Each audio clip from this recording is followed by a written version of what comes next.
Hello, James. My name is Binyam. Nice to meet you. Happy hump day. Yeah. Quick note before we get too far in our trip together, James.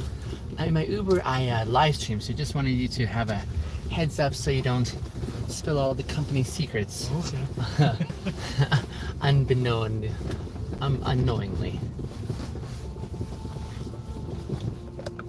This is kind of like the edge of the city out here, isn't it? Yeah, it's my first time at this facility. Oh, okay. You don't work here very often then? No. Ah. Are you from Calgary? Yeah. Okay.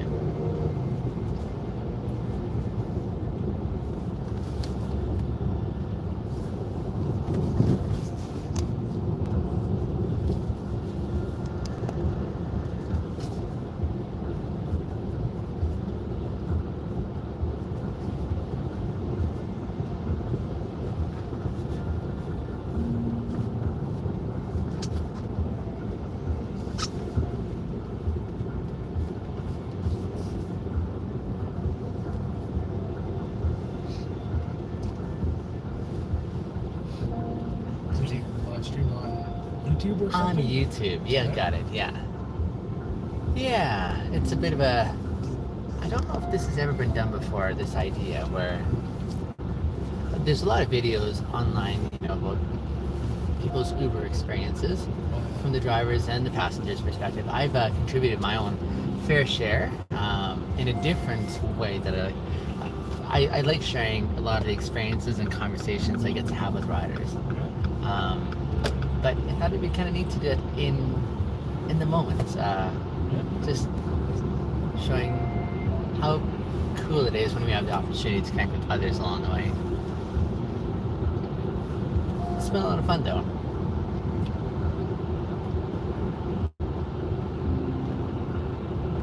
I was not expecting this kind of forecast today after yesterday. Yeah, I thought it was supposed to be warm all week. That's what I thought. I mean, it's holy. Better than last week. They're saying it's +9 right now, so that's even warmer than yesterday, right? It's Yeah, it doesn't just seem... overcast, Yeah. maybe a bit humid. Yeah. The fog is evident. And there was like little sprinkles of snow here and there, but no, I think in contrast to the sunshine and clear skies yesterday, that's what we're probably wrestling with at the moment.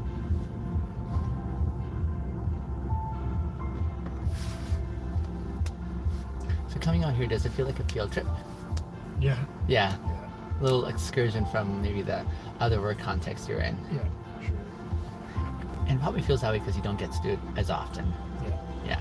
That's right. Last time I visited these guys, they were in a different building. Okay. Oh, this is a new location So for it's a them. new location. How's the space turning out for them there?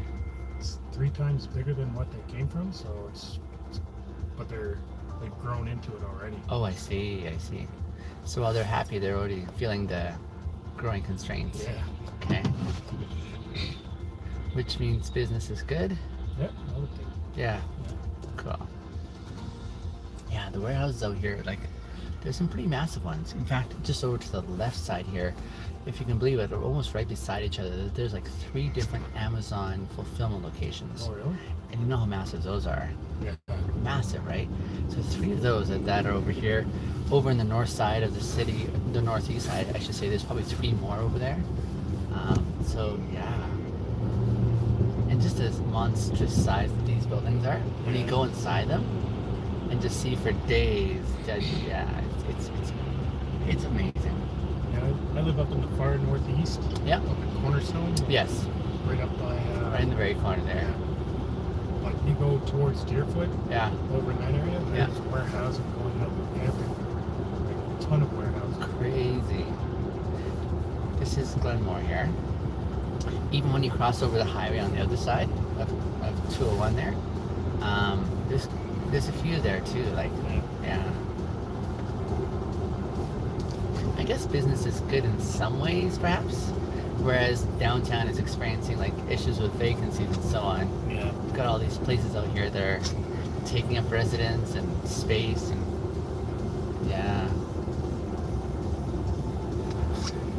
the job I used to work at was just a bit over this way here, closer to 110th. So I got to know this area pretty well and get familiar, at least in this industrial sector.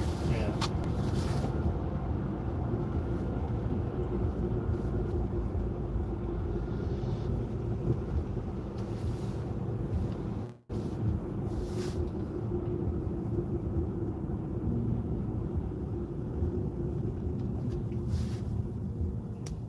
I think that's one of the jobs I really enjoyed the most was just in the driving a delivery truck around. It was never the same day, right? Yeah. It always felt like something fresh and different, and seeing ground pass by, man, yeah, it was good. Yeah, back in the day, like the company I just came from there, I used to work for a similar company like that. It was pipeline inspection. Okay. So you'd inspect a certain section of pipe. Yeah. And then it's the same inspection techniques. Yeah. But it was always a different location, Different setting. people. Yeah. Yeah. So it was always different. Different as well. So you could master the job and yet see like a variety every day kind of thing. Yeah. That's pretty cool. Yeah. It's a neat dynamic. Well, for those who enjoy it, I think there's some people who just love one spot. Yeah. And other people are just not made that way. Yeah. Yeah. No, I get that. I always said if I was single, Yep. had no kids, Yeah. I'd still be doing that job. Okay. Just because it always took me on the road. I see, like far away on the road? Gotcha.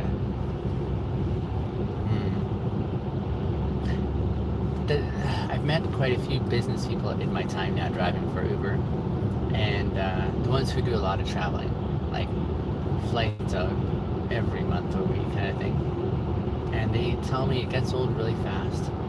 It gets old really fast, like the hotels, eating out, the allure of like being on the road. And it's got me thinking that it'd be really helpful if there was like some sort of fine print geared for young minds to be aware of when they're planning their future careers, right? Because when we were all young, we're like, wouldn't that be great to like just go travel, and the romantic aspect of eating out all the time, and yet when they hear from those who've been there that you miss a lot more. That's true.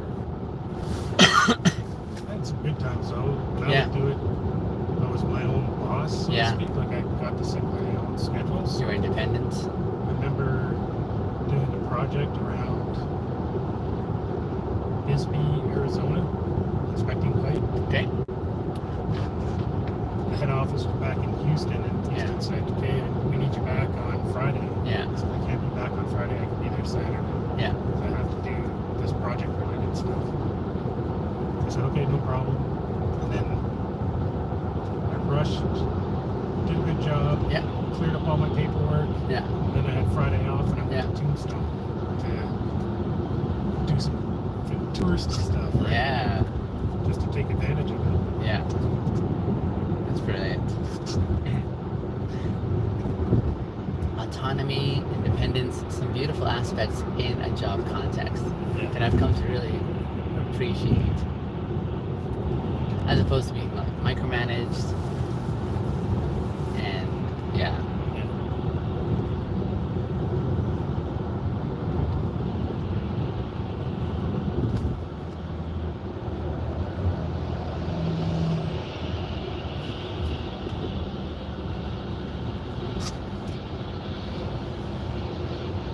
Especially when I go close to the airport in settings like this, that I still wonder how they're able to, with confidence, land big airplanes and find their place in the first place, right? Because I mean, up there you're flying, just relying on your instruments, and it works. Yeah. Go, wow, how do we make it work?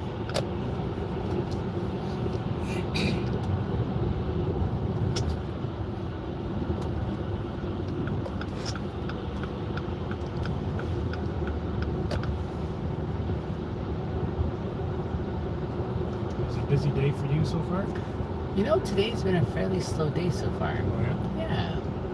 Unusually. Yeah, a little slower than anticipated today so far. such is the dynamics of the job. Some days we be hopping, and then other days we're at our leisure. Yeah.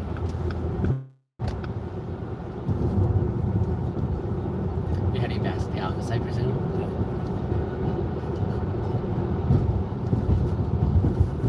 So, do you work more in a theoretical capacity now, like from the office? Because you're not actually on the road manually, physically inspecting anymore, right? Yeah. Now I look after the program from the office. Okay. And I still get out to the field whenever I can. Yeah. But it's back when I inspected, like I would be gone 9 to 10 months of the year. Okay. On the road. Yeah. Now I'm gone maybe. My wife is a lot happier. Because she gets support at home. Yeah. Yeah. You guys have kids too, I imagine. Yeah. How many? Just one. Just the one. He's grown now. He's 26. No way. You don't look like you can have a 26-year-old. Well, we have. Okay. That was by design, though. I was gonna say, I had a friend in grad school, and he was saying, have your family early so you can enjoy your life later. Yeah. That's what we Do that on the same schedule, eh? Yeah. I think if you're in your peak earning years, Yeah. you know, late 40s, early Yeah. 50s, Yeah. and then you just have more freedom to do what you want to do. Right? Sure. That's what I heard is most will go traveling, do all their experiences when they're young and broke and have no money. Yeah. And so that informs what their options are. Then they'll have a career and then work and then kind of like settle down after that. Yeah. Whereas a few will work now, have their family, get it all done by their 40s, Yeah. and then have money and resources to go and explore and travel while they're still youngish. Yeah. But there's a way to think into it. This is the kind of conversations that would be so helpful in high school, Yeah. in economics class or something like that, right? Yeah. Here are the options you have. Now choose well. Choose intentionally and on purpose. I don't know. When I came into high school, I found we had to have a mandatory meeting with the guidance counselor. Okay. It was just one meeting to determine what do you want to do after high school, and they just guide you straight into university, right? Okay. And I did get a lot out of that. I was gonna say that's like reading a lot into little information that an individual may have. Because even now, I still talk to young people, and for a lot of them, like me, they just don't know what their interests are. They haven't explored, experienced enough in life, right? That's a big decision, right? Yeah, it is. Especially when you're investing some tens of thousands of dollars in a certain pathway that may, it may not work in your favor, right? So, that's. I would do it differently now. If I could do it all over again, I would do it differently. Yeah. I think what I'd probably do, if I were like that guidance counselor, I'd be trying to figure out and saying, so what do you feel you're made for? Well, you don't know yet. Well, welcome to the club. And consider taking your time in gathering experiences. Go traveling, go work, go do something that will give you some yeses and nos in your sphere of like what makes sense. And then when you feel you're really called to something with a passion, then you're probably ready to consider this conversation. Yeah, for sure. Yeah. I'm not sure if they do that the way your high school counselor did, because of maybe they felt pressure to get traction in stats, saying, here's our graduates going on and doing this, right? In which case that doesn't work really well in the benefit of that individual. Yeah. I'm a believer that you should experience, pardon my French, Yeah. shitty jobs. Right? Yeah, To- yeah. To, be Absolutely. like, to understand, okay, Yep. you can strive for better, right? For sure. For sure. And I did that when I was in high school. Yeah. It was when Walmart came into Canada. Yeah. So that was a lot of years ago. But Yeah. all the other department stores Yeah. upgraded. So I was working nights Yeah. in the summer, Yeah. replacing the floor. Right. And it was hard work. I remember my mother asking me what I thought of it. I said, I don't know what I'm going to do, but I know I'm going to post-secondary. And then my son, I tried to preach that to my son. Yeah. And he graduated high school, and he didn't know what he wanted to do. Yeah. I was told him, just work, do odd jobs, and just figure it out. Don't feel like you're pressured to go to university. Right. Yeah. He did that. He worked as a dog bather. Yeah. Literally a shitty job because of dirty dogs and what have you. And then he was 22. Yeah. And he said, "Okay, I know what I want to do. I want to go into computer science." And he's just wrapping up his schooling now. Nice. He transferred into data science, but at least he went in there. It was kind of amazing to see him apply himself because he knew what he wanted to do. Sure. And I joked with him. I was like, "Where was this person when you were in high school?" That's funny. That's funny. It's pretty awesome when a person finds that area that they are so wired for or like so skilled at, and it's also like such a pleasure, I think, just in life when you find someone who is not only proficient and good at what they do, but when they also really enjoy it and are enthusiastic. Like just to see them at their craft or at their work and bringing value and just increasing in their skill, it's a really cool thing to see. Rare but good. And in my observation, I think a lot more people settle for it this season, just because it does take intentionality, it does take energy invested to say, here's what I'm about, here's what I'm not about, and here's how I hone in on that, right? I mean, it took me decades too. Yes.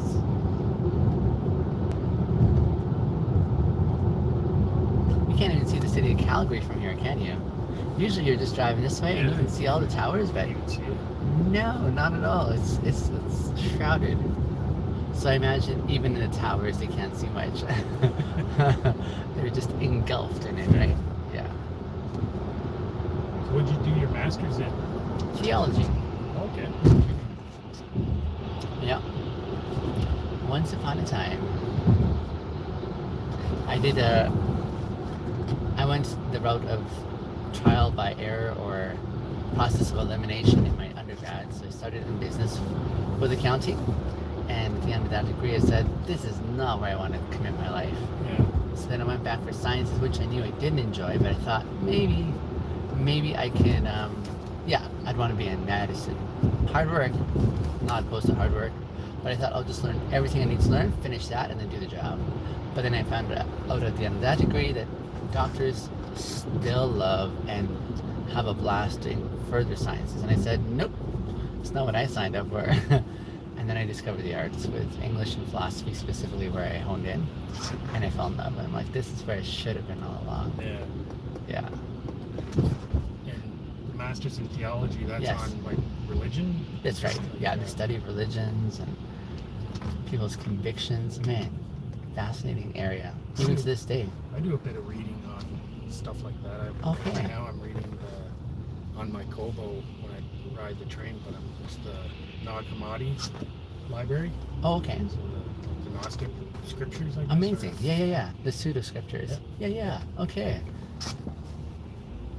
It's pretty amazing what we have accessibility to now, eh? Oh, it's crazy. Oh, man. No, I've learned in this culture here, two areas that people mostly avoid talking about are religion and politics. And I've often tried to figure out why. And it seems to me those are like uncertain zones because the way people really deeply believe in them, in some sense, they've almost appropriated their perspectives as part of their identity. And so when someone starts challenging or speaking about your ideas that you hold so, like, almost as much as yourself, it almost seems like a personal attack, right? 50 kilometers per hour. I could see that. Mm-hmm. I think people don't know how to discuss it calmly and without the emotion today as well. Sure enough. And I suppose it doesn't help that we have politicians currently who aren't modeling how good statesmanly discourse and differences of ideas can go. And so when that's not modeled either, it makes it even more challenging as well. Sadly. Yeah, it seems, politicians seem to be more about divide and conquer nowadays. Yeah, it's That's like unfortunate. all stripes of politicians, it seems like. It's a fantastic opportunity that's missed. Yeah. Now we can kind of see some of the towers. It's kind of they kind of That's just crazy. disappeared. I know, isn't that crazy? But towards that end, I think that's one of those things I've loved studying it for sure, and I also love earning the trust. That's a good way to say it. Earning the trust to hear other people's commitments, because there's that sense of vulnerability I think that happens when we move into that realm of saying, here's what I really feel strongly about, but how can I listen to yours while I also make space for mine too.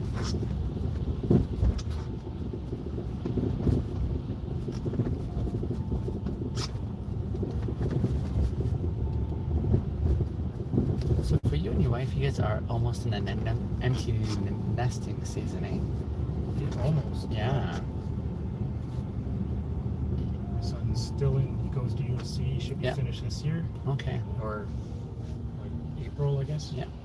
And depends what happens there. He's talking about doing a master's Okay. in computer science. Yeah. I don't try to push him out. Yeah. You know, it's It's a tough economy right It now. is. I know. I hear ya. I was talking to a younger guy earlier today. He's grade 12, and he's looking forward to leaving home, but he was feeling a little bad about looking forward to leaving home. But he is thinking, I want to go there and experience the world. And I said, honestly, this is kind of like your parents' final test. See how well they've brought you up and how you're able to now go and independently figure things out for yourself. You know what I'm saying? And I said, this is kind of natural. Like, it's nothing to feel bad about. And in so doing, like, you'll definitely have a new experience of how challenging the life is in general. Like, life just kind of keeps on giving us a series of challenges that we have to work through and work on. And in the midst of those opportunities to work through those challenges, we find ourselves evolving over time to be like having the opportunity again to become better as individuals, right? So that was this grade 12's view. no, that was my encouragements to him. Oh, gotcha. Because he was thinking, I want to get out there, but I kind of feel bad for wanting to leave home. And I said, honestly, like, this is a natural evolution of what could be, you know? And I mean, we live in a country where you have a lot of buffer to go and explore, right? And to discover yourself, honestly. Find out where to put it that is. I think a lot of parents perhaps just struggle with the letting go part. Yeah. Because they want to see the success with their kids, and oftentimes when they see them kind of taking choices that they wouldn't take, they they want to express their love in ways of saying, here, let me do this for you and tell you how this is going to go, as opposed to sitting in discomfort and watching them bruise themselves and grow in the meantime. I think my wife is preparing herself for the empty nest because we got 2 dogs recently. So. I see. That's actually a smart move, though, wouldn't you say? Yeah. A way of saying, okay, I'm still needed. Take care of something. Yeah. It's actually kind of smart. And by her doing so, you're also committed as well. Yeah. I'm a dog person. So You are. I don't mind it at all. Okay. You're just sacrificially indulging her. That's what's going on. I see it.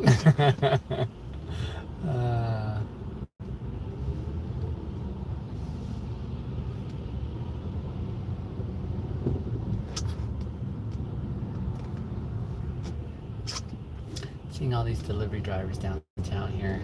That's the job I used to do. I say, oh, I've been there. I've been there once.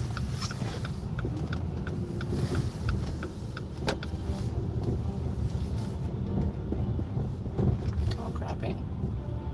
I think I saw the ambulance on the other side of the bus here. Maybe I was just seeing things.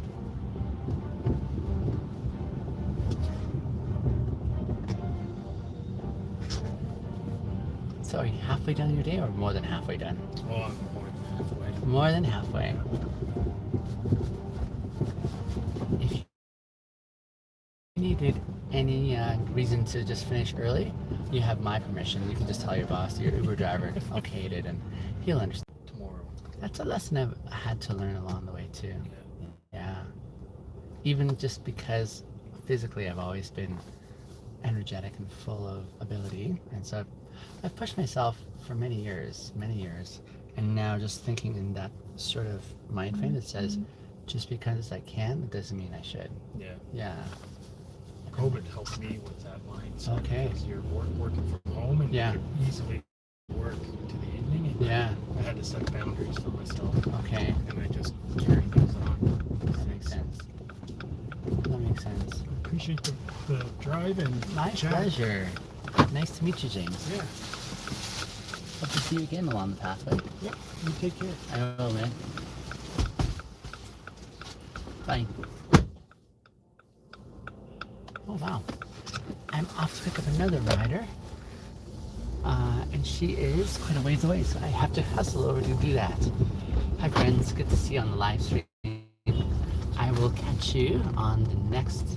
let me just send someone home here first, because they're not contributing anything of worth. Let me catch you guys on the next episode in about 25 minutes. All right? Bye.